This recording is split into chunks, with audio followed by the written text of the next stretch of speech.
சொல்லுங்களேன், அருண் சுதனை என்ன எதிர்பார்த்து டியா கிளாஸ்ல போட்டீங்க? நிதர்ஷ் வந்து நல்ல நாட்டியா இருந்தாங்க.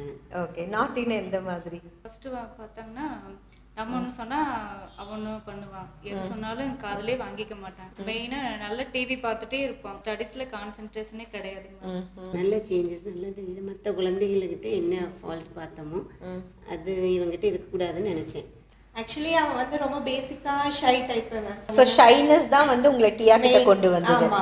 ஸோ எப்போ வந்து முதன்முறையா உங்களுக்கு ரிசல்ட் தெரிய ஆரம்பிச்சது? எவ்வளோ நாளுக்கு அப்புறம்? கிளாஸுக்கு போட்டு எவ்வளோ நாளுக்கு ஆஃப்டர் அப்புறம்? ஒரு 10 or 15 டேஸ்லேயே ஓரளவுக்கு ரிசல்ட் வந்துச்சு. டியா போட்டு ஒரு 1 month ஒரு 1 வீக்லயே அவனுக்கு நல்ல ஒரு இன்ட்ரெஸ்ட் இருக்குதுங்க.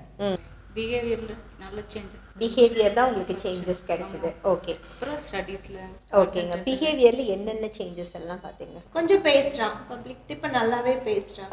அகடமிக் சைடுல நீங்க என்னென்ன சேஞ்சஸ் பார்த்தீங்க அருண் கிட்ட?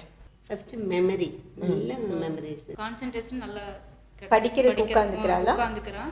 அப்புறம் சொன்ன பேச்சு நம்ம ஏதாவது சொன்னா உடனே சரிமான்னு கேட்டுக்குவாங்க. ஒரு எஸ்ஏ படிக்கிறதுக்கு எவ்வளோ நேரம் எடுத்துப்பா அப்படி? நார்மலாக ஒரு ½ an hour எடுத்துக்கிறாங்க. இப்போ இப்போ வந்து 10 to 15 minutes, அப்படியே ஹாஃப் கம்மியாகுது. பிஹேவியர் சைடு இந்த ஃபியர்னஸ் பத்தி கொஞ்சம் சொல்லுங்க. இப்போ கொஞ்சம் பரவாயில்ல, பயம் கொஞ்சம் கம்மியாயிருக்கு. சோ இருட்ட பார்த்த பயம் இருந்தது. ஃபர்ஸ்ட் எல்லாம் போவே மாட்டான், இப்போ கொஞ்சம் போறான்.